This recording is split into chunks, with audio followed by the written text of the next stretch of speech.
할렐루야. 오늘 성경 말씀 이사야 7장 말씀 보겠습니다. 이사야 7장 말씀 보겠습니다. 우시야의 손자요 요담의 아들인 유다의 아하스 왕 때에 아람의 르신 왕과 르말리아의 아들 이스라엘의 베가 왕이 올라와서 예루살렘을 쳤으나 능히 이기지 못하니라. 어떤 사람이 다윗의 집에 알려 이르되 아람이 에브라임과 동맹하였다 하였으므로 왕의 마음과 그의 백성의 마음이 숲이 바람에 흔들릴 같이 흔들렸더라.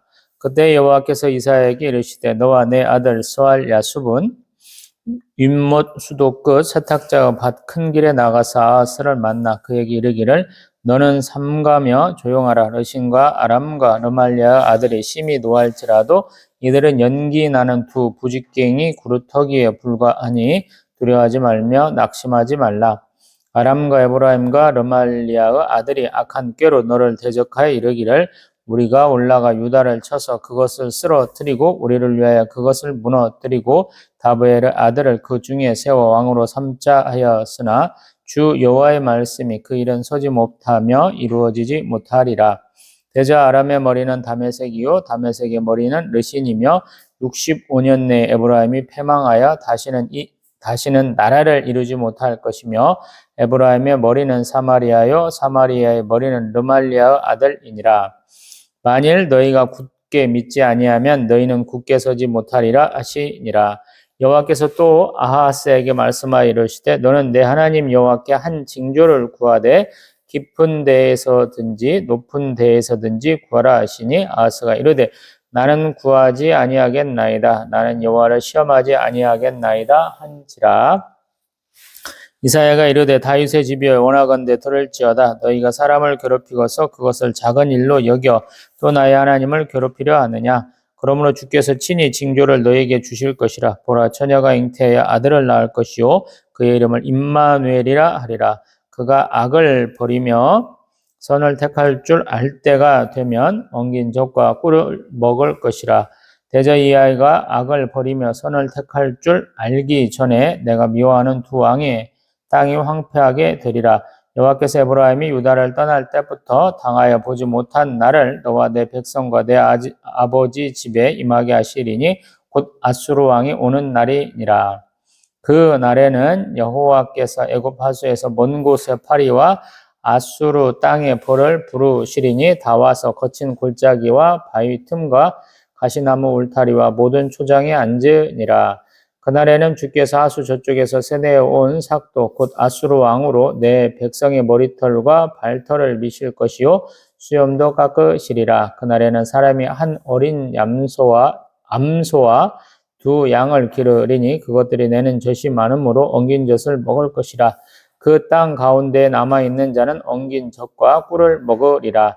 그 날에는 1000구류의 은 1000개의 가치가 있는 포도나무가 있던 곳마다 찔레와 가시가 날 것이라. 온 땅에 찔레와 가시가 있으므로 화살과 활을 가지고 그리로 갈 것이요 보습으로 갈던 모든 산에도 찔레와 가시 때문에 두려워서 그리로 가지 못할 것이요 그 땅은 소를 풀어 놓으며 양이 밟는 곳이 되리라. 아멘.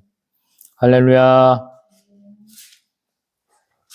이 아하스 왕에 대한 얘기를 조금 한번 해봐야 돼요. 우리 열왕기하 16장 또 역대하 28장에서 이 아하스 왕에 대한 부분들을 다루는데 굉장히 심각합니다. 왜 심각하냐면 이스라엘 백성들이 한 용사가 12만 명이 죽고 또 포로가 20만 명이 잡혀가는 그런 큰 국가적인 패망의 길을 걸었던 사람이거든요. 그러면 대부분 이렇게 나라가 어려우면 하나님 앞에 돌아와서 다시 종교개혁을 하게 마련인데 이 아하스는 그런 걸 한 사람이 아니에요. 오히려 더 배덕해서 성전에다가 이상한 것들 많이 설치한 사람이거든요. 우상숭배의 거의 끝판왕 같은 모습이에요. 우리 이제 므낫세가 잘못해서 히스기야 손자 정도에 해당하는 애가 잘못해서 이스라엘을 망했다라고 얘기하는데 이 아하스도 엄청나게 못된 왕입니다. 그 왕에 대한 얘기를 지금 이사야 7장에는 조금 다른 뉘앙스로 얘기하고 있어요. 그래서 우리 한번 볼 필요가 있습니다. 지금 7장 1절에 아람의 르신왕 르말랴의 아들 이스라엘 백왕이 쳐들어왔다. 그래요. 심각한 거죠. 대개 이제 연합군으로 침략을 받으면 굉장히 힘들어합니다. 오늘 새벽 예배 때 저는 시편을 보았었거든요. 우리 시편 60편은 부제가 뭐냐면 다윗 왕은 아람 나라임과 아람 소바와 싸우는 중에 요압은 돌아와서 에돔을 소금 골짜기에서 쳐서 12,000명을 죽였다 이렇게 되거든요. 이 말은 뭐냐면 북방에서 열심히 정복 전쟁하고 전투하고 있는데 다시 남쪽에서 에돔이 침입해 왔다라는 거예요. 그래서 급하게 별동대를 파견을 해서 그걸 물리쳤다 이런 내용이거든요. 이스라엘이 이렇게 좀 코딱지만 하면 돼요. 우리가 이스라엘을 굉장히 큰 나라라고 인식하면 안 돼요. 경상도만한 크기, 또 그만한 인구수도 채 못 채우는 나라다라고 보면 좋을 것 같아요. 학자들은 객관적으로 보면 출애굽할 때도 60만 5,500, 3,550명 정도 해당하는 사람이 없었을 것이다 이렇게까지 얘기를 해요. 왜냐하면 적어도 4인 가정으로 얘기를 하면 200만에 해당하는 건데 이집트가 그 당시 출애굽 당시 모세가 백성들이 입고 나갈 때 1,000만이 안 됐을 것이다 이렇게까지 얘기하거든요. 우리도 1,000만 명 안 됐어요. 조선시대 때 인구가. 우리가 6.25 전쟁 끝나고 막 인구가 많이 늘은 거예요. 제가 71년생이잖아요. 이 금방 앞뒤로 한 4, 5년 사이에 굉장히 아기들이 많이 태어나가지고 우리나라가 인구가 폭발적으로 이렇게 성장한 거예요. 이제 이분들 다 은퇴하시고 나면 이제 문제가 많다고 지금 요즘에 그러잖아요. 베이비 붐 세대가 이제 은퇴하고 있다고. 지금 그런 상황이거든요. 우리가 어떤 일을 당했어요. 근데 이게 사람의 힘으로는 해결이 안 돼요. 그러면 하나님께 도우심을 간구하게 되죠. 그리고 그러한 과정을 지금 이사야 7장에서 보여주고 있다라는 거예요. 지금 연합군, 북이스라엘과 또 우리 아람의 연합군이 쳐들어왔는데 능히 이기지는 못했다라고 얘기하거든요. 이 능히 이기지는 못했다는 뭘 얘기하냐면 포위 공격을 했는데 함락시키지는 못했어. 이렇게 이해하면 좋을 것 같아요. 성경에서 이스라엘 사람들은 굉장한 자부심을 얘기를 해요. 예루살렘은 한 번도 함락되지 않았다 이렇게 얘기하는 경향이 있거든요. 제가 읽었던 것은 적어도 서너 차례나 함락당했다라고 얘기하거든요. 난공불락의 요소. 우리 흔히 서쪽에는 뭐 흰놈의 골짜기, 우리 동쪽에는 기드론 골짜기가 있어가지고 그 골짜기를 내려갔다 올라오기는 쉽지 않다. 그래서 그쪽에 성벽을 높이 쌓고 방어 요새를 쌓고 북동쪽 정도에 하나 들어오는 대로 쪽이 있는데 거기만 막으면 끝이다 이런 식으로 했는데 그것도 몇 차례 뚫렸다라고 그러거든요. 제가 마사다 요새 몇 번이나 말씀드려봤죠. 마사다 이스라엘 초임 장교들이 다 인관하고는 그 밑에서부터 남들은 관광객들은 케이블카 타고 쭉 올라가는데 그 사람들은 배낭 메고 밑에서부터 올라가거든요. 굉장히 가팔라요. 위에서 보면. 그리고 골짜기가 굉장히 깊어요. 근데 그런 것도 로마는 함락을 시켰거든요. 로마의 무서운 건 뭐냐면 공성병기가 굉장히 발달한 데예요. 우리 몽골족들도 맨날 말 타고 다니면서 활이나 쏜 걸로 생각하잖아요. 그 사람들도 공성병기를 많이 썼어요. 그래서 그 사람들이 많이 이긴 거예요. 우리 유럽에서 전쟁 나면 어떻게 해요? 중세시대 때 막 말탄 기사들끼리 막 창 긴 거 가지고 막 서로 찔러갖고 죽이거나 아니면 막 자기 키만큼 큰 대검 휘둘러갖고 막 죽이거나 뭐 이런 걸 생각하시는데 그런 거 아니에요. 되게 공성지원을 많이 해요. 성벽 높이 쌓고 튼튼하게 쌓고 응? 거기다 돌 때려 박아갖고 그 성벽 무너지나 안 무너지는 걸로 싸우는 거예요. 일본도 마찬가지예요. 춘추 전국시대 뭐 이런 것들도 마찬가지지만 우리 뭐 오다 노부나가, 뭐 도쿠가와 이에야스 이런 사람들 나올 때도 보면 뭐 대회전이라고 평지에서 싸울 수도 있지만 공성전 하게 되면 굉장히 피곤합니다.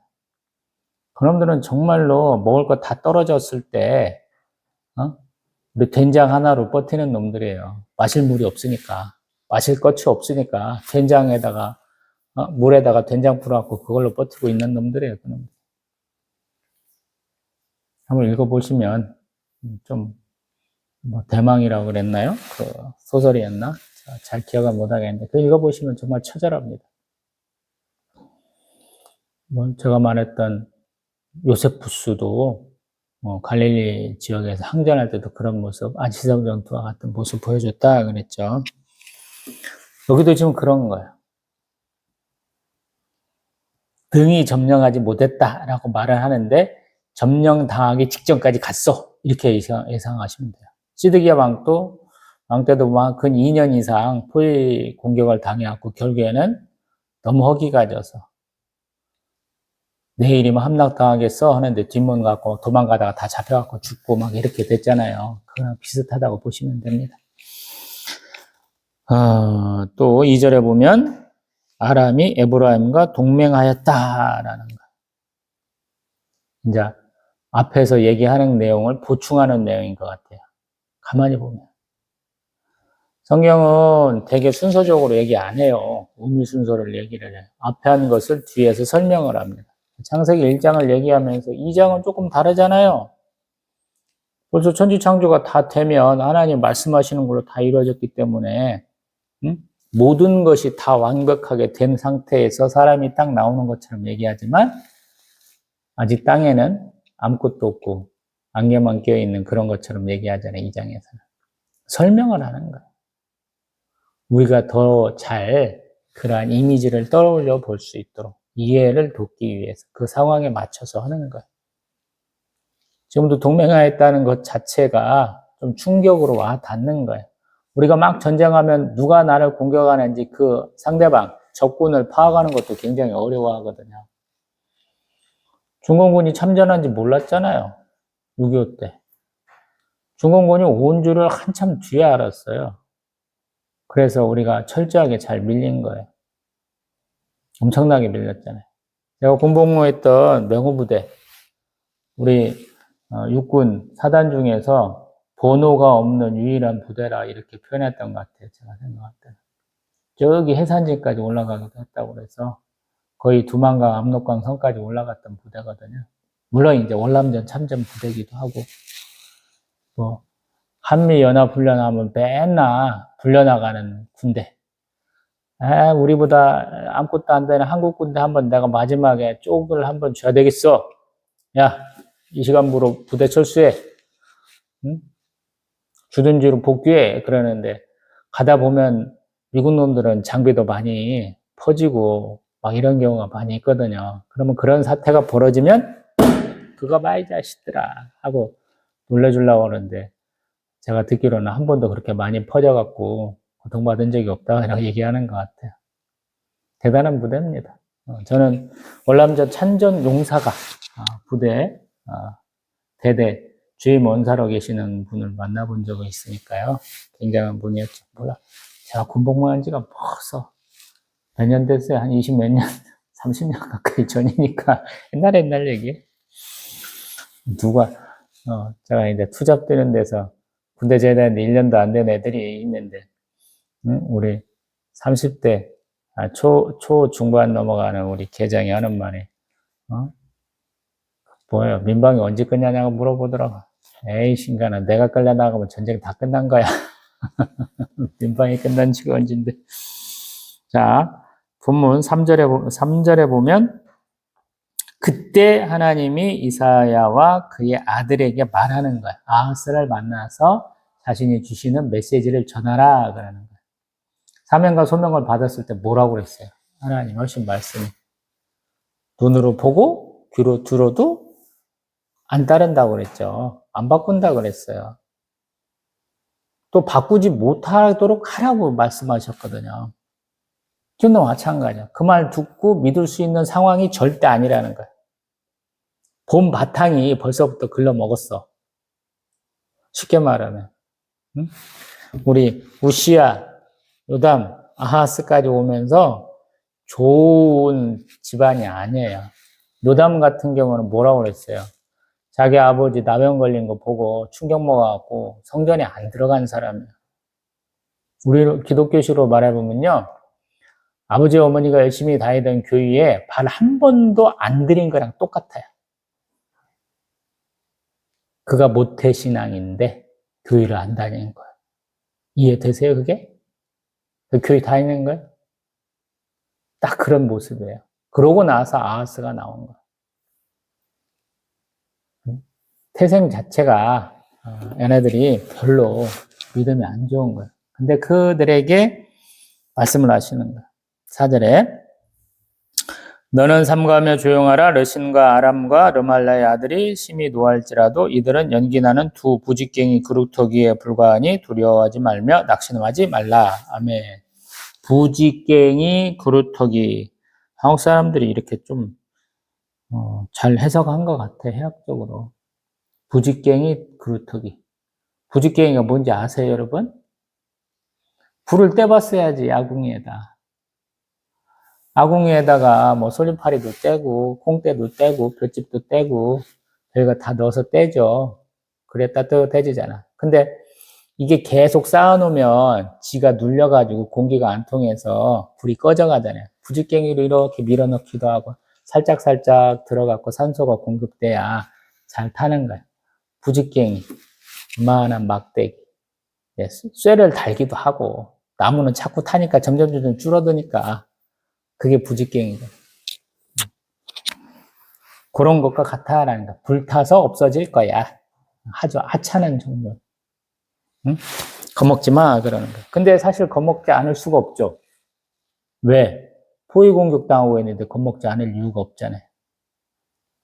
굉장히 나라가 어려운 상황인데, 하나님은 두려워하지 말라라고 말씀하고 있으니까 안 된다라는 거예요.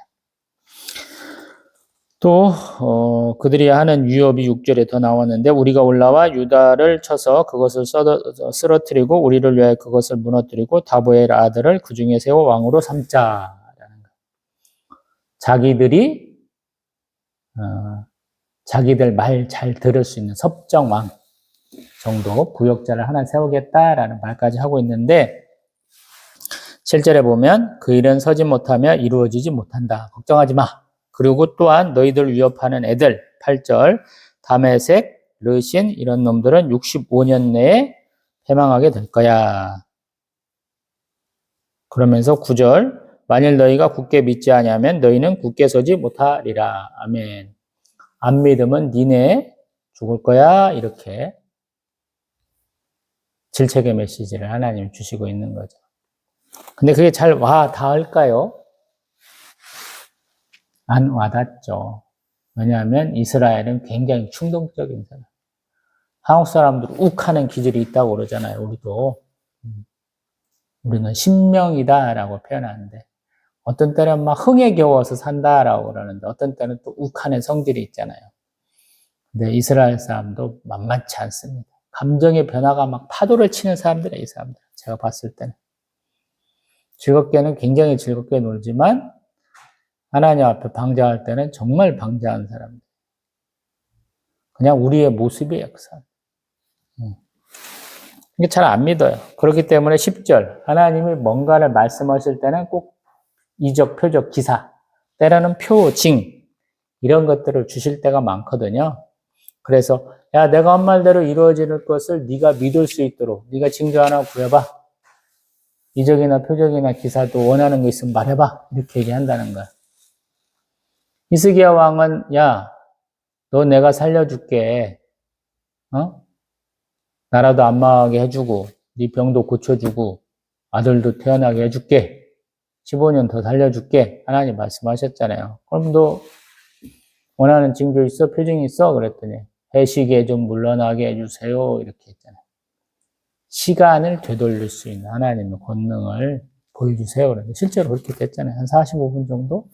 뭐 이렇게 얘기했나요? 근데 안 구해요, 여기서는. 12절. 아하스는 나는 구하지 않겠습니다. 나는 여호와를 시험하지 않겠습니다. 이렇게 얘기한다는 거예요. 근데 이것을 하나님이 좋게 보지 아니하세요.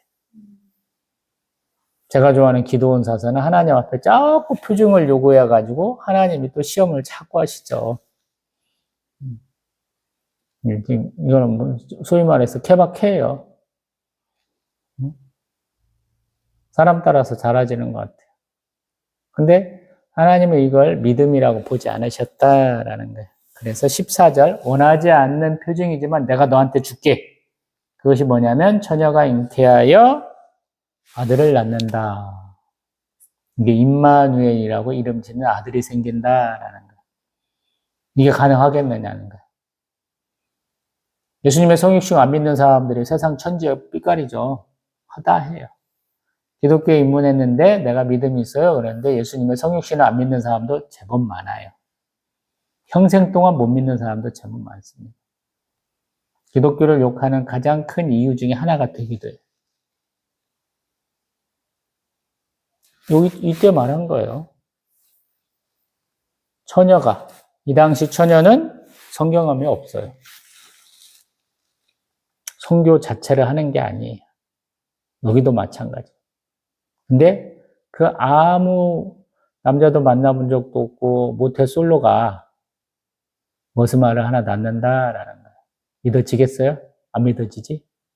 그러니까 이사야 6장 우리 이사야 선지자의 사명과 소명과 붙여보면 딱 맞거든요. 도저히 안 믿어지는 상황 가운데서 안 믿어지는 일을 하나님이 이루시겠다라고 얘기한다. 그게 안 믿을 수밖에 없죠. 보통의 사람은. 하나님은 전지의 창조주, 심판주, 구세주, 섭리주다라고 믿는 사람은 할렐루야 아멘이 된다라는 거예요.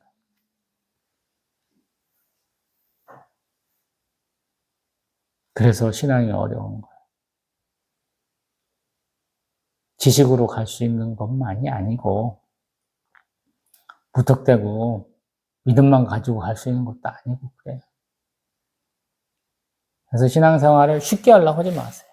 굉장히 고민해보고 또 어떤 때는 또 과몰입 해보기도 하고 어떤 때는 좀 멀리 띄워놓고 보기도 하고 그래야 돼요. 너무 당연한 거예요. 우리 엄마 뱃속에서 아기가 무럭무럭 잘 자라서 세상 밖에 나와서도 또 무럭무럭 잘 자라야 20대, 30대쯤 돼야 자기의 주관이 더 뚜렷해지고 자기가 무엇을 할지를 결정할 수 있는 거랑 똑같다라는 거예요. 신앙도. 막 내가 태어나자부터 막 갑자기 막 달리고 뛰고 막 이렇게 착각하지 마시라는 거예요. 신앙생활을 하시면서. 맨날 엄마 아빠한테 머물러 사는 뭐 캥거루족 이런 식의 신앙생활을 하지 말라라고 제가 말씀드리고 있잖아요. 목사 한 명, 장로 한 명, 뭐 사모님, 목사 사모님 이런 분한테 너무 의존적으로 하지 마시라는 얘기예요. 세상과 관계를 잘 맺어야 되잖아요. 우리도 분리불안장애라고 그러잖아요. 엄마 아빠하고 잘 안 떨어지면 신앙생활도 마찬가지거든요. 그런 걸 잘 할 수 있어야 돼요. 내가 신앙생활 그렇게 하고 있나 한번 보세요. 사람이 아닌 하나님 중심의 신앙생활을 해야 되거든요. 하나님 우리에게 내는 시험 중에 가장 큰 시험은 뭐냐면 하나님이 정말로 전능하신 하나님이 되시는지 현재의 창조주가 되셔서 우리 기본 상식, 내 믿음으로는 절대 안 믿어질 일이 일어날 수 있겠느냐라고 하나님 물으실 때가 있다는 거거든요. 지금 임마누엘이라고 하는 한 아이가 태어난 것도 똑같다라는 거예요. 그리고 그 아이가 악을 버리며 선을 택할 줄 알 때 대개 이제 이것이 한 12, 3세 정도 얘기를 하는 것 같아요. 이것은 뭐냐면 우리 예수님이 누가복음에서 보면 엄마 아빠하고 예루살렘에 왔다가 엄마는 아빠랑 있겠지. 아빠는 엄마랑 있겠지 하고 믿고 한 2, 3일 갔다가 다시 돌아왔을 때 예수님 성전에서 학자들과 얘기하셨다. 그런 상황이랑 똑같아요. 자, 이제 조금 더 보면, 거기서 더 나가면, 우리 16절, 17절 보면, 내가 미워하는 두 왕. 아까 말하는 그 아람과 북이스라엘 왕의 땅이 황폐해진다라는 거예요. 누구에 의해서 황폐해지냐면 또 다른 강대국 아수르에 의해서 침략을 받는다라는 거예요. 아시리아는 최초의 철기 문명을 가진 대제국이었죠. 그걸 기억하시면 돼요. 아람도 굉장히 큰 나라고 강대한 나라인데 거기보다 더 강한 게 아시리아예요. 아수르. 훨씬 강합니다. 우리가 세계사 공부할 때 아수르는 들어보잖아요. 그 아수르가 와가지고 난리를 친다. 또 18절에 보면 어디서도 또 올라오냐면 우리 애굽에서부터 또 올라오는 세력이 있다라는 거예요. 원래 이 레반트 지역, 반달 지역이라고 해서 왔다리 갔다리 합니다. 이집트에서부터 메소포타미아까지 다 교류를 해요. 육로도 연결돼 있고 해상 문명이 발달돼 있기 때문에 이 사람들은 다 교류하던 사람들이에요. 그리고 그때 20절 그날은 항상 심판의 날, 주의 날도 심판의 날. 구약과 신약에서는 되게 그렇게 해석하면 편안합니다. 그 날, 수많은 날들이 아니고요. 우리가 하루 이틀 사흘 나흘 이렇게 계속 무료하게 흘러가는 날이 아니고 그 날, 주님의 뜻이 이루어지는 날, 심판의 날. 그날에는 우리 20절 보면 하수 저쪽에서 사내온 삭도 아수르 왕에 의해서 머리털, 발털, 수염도 깎인다 그래요. 머리털을 깎는 것은 이게 노예의 표시다라고 표현하는 것 같아요. 우리 학자들이 얘기하기를 일정하게 머리를 깎는 양식이 있었다라는 거예요. 앞에서부터 이렇게 깎는지 좌우로 이렇게 깎는지 모르겠지만 노예 표시가 된다는 거죠. 그 다음에 발털은 생식기 부분에 있는 그런 털을 미화시킨 것 같고요. 또 수염도 깎아버린다는 거. 수염은 권위의 상징이에요. 우리 한국 사람들도 많이 수염 기르고 살았죠. 이게 언제부터 남자들의 상징인 수염을 깎아야 된다고 하는지 모르겠어요, 이게. 군대 문화 때문에 그런지 이상하게 우리 애들 많이 깎고 있잖아요. 아침에 깎으면 벌써 점심 때 지나가면 벌써 까칠하게 올라오는 사람들이 대부분인데 뭘 이렇게 열심히 깎았는지 모르겠어요. 저도 마찬가지. 그리고 21절 다시 그날에 암소하고 두 양을 한 마리, 두 마리 기르는데 그때는 젖이 많다라는 거예요. 그래서 그걸 먹는다 그래요. 이게 뭔 말일까 보는데 전 잘 모르겠어요. 아마 이게 우리 18절에 있는 파리 벌에 대한 것을 좀 대체하는 것 같은 그런 느낌도 받아요. 우리 에스겔서나 다니엘서 보면은 이게 나라를 상징할 때 쓰이기도 하잖아요. 짐승을 갖다가. 그런 걸로 하는 게 아닌가 싶기도 하거든요. 근데 또 보면 22절에는 먹는다라고 그래요. 먹는다. 가축을 켜서 먹는다라고 그래요. 가축이 얼마나 그렇게 젖을 잘 내느냐? 온 땅이 풀밭이어서 잘 낸다. 이런 표현을 하거든요. 그 다음부터는. 초장이 많아. 풀이 많아. 그러면 그것들 뜯어먹고 젖을 잘 낼 거 아니에요. 그런 식으로 또 해석할 수 있는 가치가 또 있거든요. 우리 23절부터는 찔레 가시, 또 24절에 찔레 가시, 25절에 찔레 가시 많다 그러거든요. 밭은 없어지고 황무지가 되는데 그 황무지에서 키울 수 있는 게 뭐겠느냐라는 거예요. 풀 뜯어먹고 살 수 있는 짐승이 뭐겠어요? 소나 양이겠죠. 그런 표현을 하는 거예요. 사람은 살지도 않고 그 땅은 그냥 목초지로 바뀔 거야. 이렇게 얘기하는 것 같다라는 거예요. 이만큼만 넣고 봅니다. 성경은 제가 항상 보면 볼수록 맨날 입에 달고 사는 소리지만 어려워요. 굉장히 어렵습니다. 왜? 사람이 따라서 표현하는 방식이 달라요. 문화권에 달라서 다르게 표현하는 것들이 굉장히 많아요. 영어 영문학 이렇게 제가 한 4학기 배우면서 들어보는 것 중에 단어 하나가 몇 페이지가 넘는 그런 단어도 있다고 그래요. 굉장히 어려운 많은 의미를 담은 그런 언어도 있다 그러거든요. 그리고 같은 어떤 생물을 보고서도 길한 짐승, 또 부정한 짐승 이렇게 나누는 것도 굉장히 다르거든요. 언어의 뉘앙스도 굉장히 많이 달라요. 제가 중학교 때 배웠던 good, G-O-O-D, 좋다. 우리는 그랬는데 요즘에 good 하면 그저 그래 이렇게 표현이 바뀐 거거든요. 시대에 따라서 많이 바뀌어요. 언어의 뜻이 굉장히 많이 바뀐다라는 거. 언어는 항상 보편화되고 성장 발전하고 쇠퇴해 가거든요. 그래서 그러한 언어의 과정을 보면서 적어도 나하고 한 1000년 이상, 뭐 2000년, 3000년, 4000년 이렇게 떨어진 사람들하고 이렇게 얘기하는 것은, 이해하는 것은 굉장히 어렵다라는 거예요. 그리고 누군가가 그걸 연구를 잘해갖고 말한다고 그래도 그건 그 사람의 어떤 살아온 배경이나 언어 습관이나 이거에 따라서 달라지거든요. 제가 출애굽학습 과정에서도 인구가 안 맞다라고 얘기하는 거 얘기하잖아요. 우리는 되게 BC 15세기 정도에 출애굽했다고 그러는데 어떤 분은 BC 12세기까지 얘기하는 분들이 있거든요. 왜? 인구密도가 안 맞다는 거예요. 세상 어디에 200만 명이 이동하는데 그 이동 족적이 안 나타날 수 있냐 이렇게 얘기하거든요. 우리 홍해를 하루 만에 다 건넜다고 얘기하는데 정상적으로 200만 명이 쭉 늘어서면요 수십 킬로, 수백 킬로 된다는 거예요. 어떤 사람이 야 오늘 출발하자 하고 출발하잖아요. 그러면 저기 한 일주일쯤 뒤에 있는 사람은 저 뒤에서 따라오고 있다 이렇게 얘기하거든요. 그거는 우리 성지순례 한번 가보시면 알아요. 굉장히 땅이 넓어갖고 야 좌우로 팔 벌려 좌우로 벌려 그래갖고 쭉 갈 수 있는 땅이 아니에요. 불가능합니다.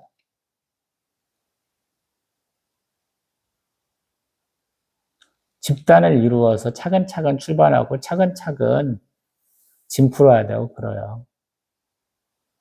그래서 그게 안 되는 거예요.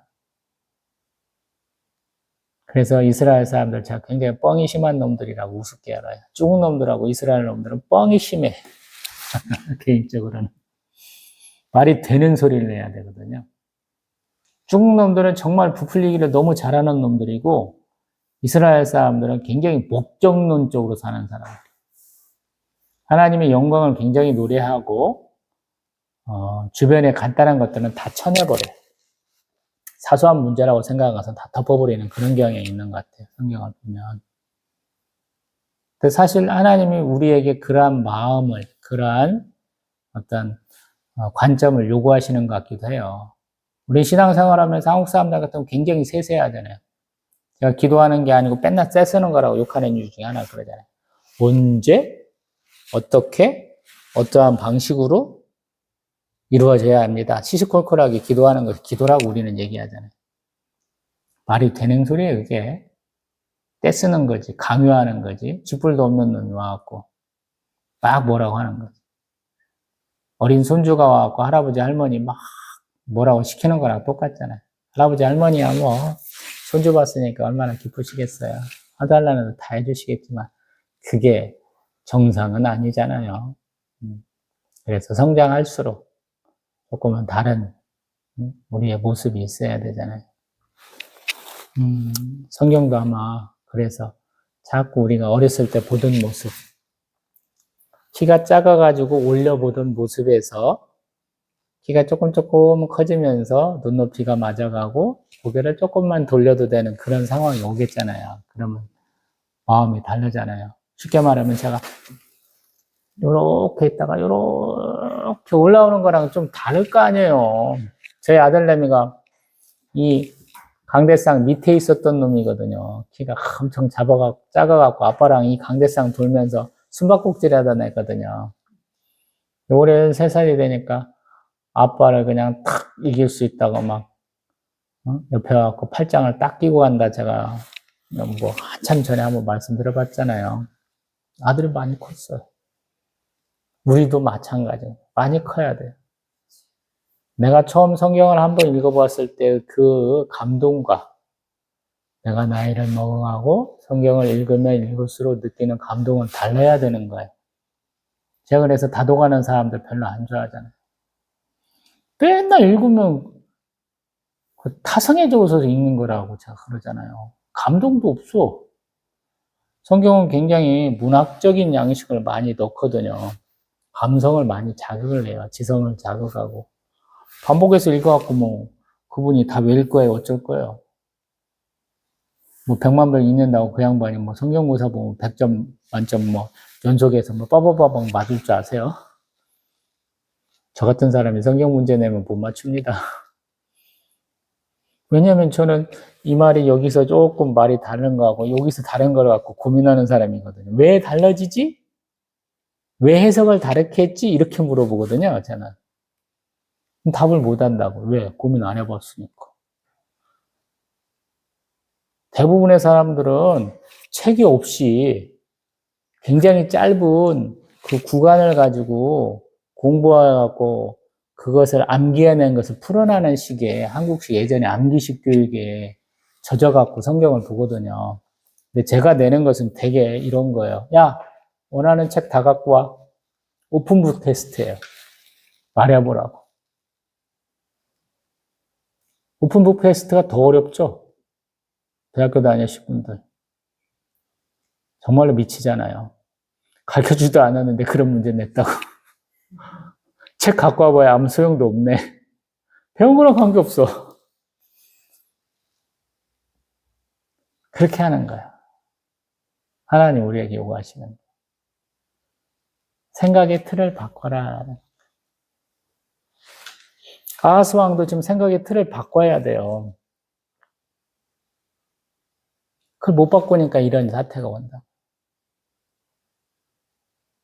나라가 쫄딱 망해갖고 병사들도 죽고 포로도 잔뜩 잡혀가고 물론 이제 포로들은 보내져서 다행입니다 합니다만은 그래도 그렇게 어려운 상황 가운데서 하나님 앞에 이렇게 좋은 기회를 받았었는데 안 했다라는 것이거든요. 얼마나 창피한지 이사야서만은 이걸 얘기를 하는데 열왕기 하나 역대하에서는 그런 얘기 절대 안 하잖아요.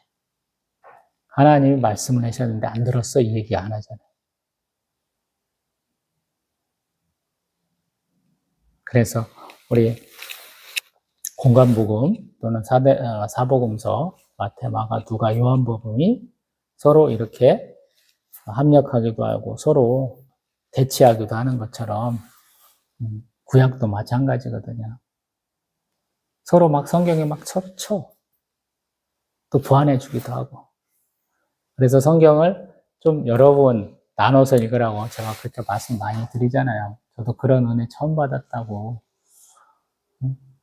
새벽 예배 드려야 돼, 수요 예배 드려야 돼, 금요 예배 드려야 돼, 주일 11시 대 예배 드려야 돼, 주일 오후 예배 드려야 돼.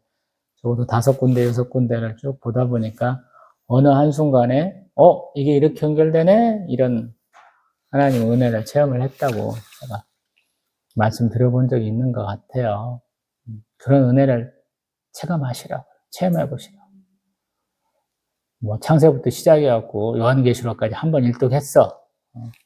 장하십니다. 잘하셨어요. 근데 그것은 성경 공부의 가장 기본 중에 기본이에요. 구구단 한번 외웠네. 이거랑 똑같아. 영어 알파벳 한번 공부했네. 이거랑 똑같은 거야. 이제부터 시작이야. 평생 동안 공부해야 돼. 그리고 그 공부의 끝은 뭐냐면, 하나님은 위대하시다. 저는 그렇게 표현해요. 하나님은 위대하시다. 하나님 위대하신 하나님이시죠.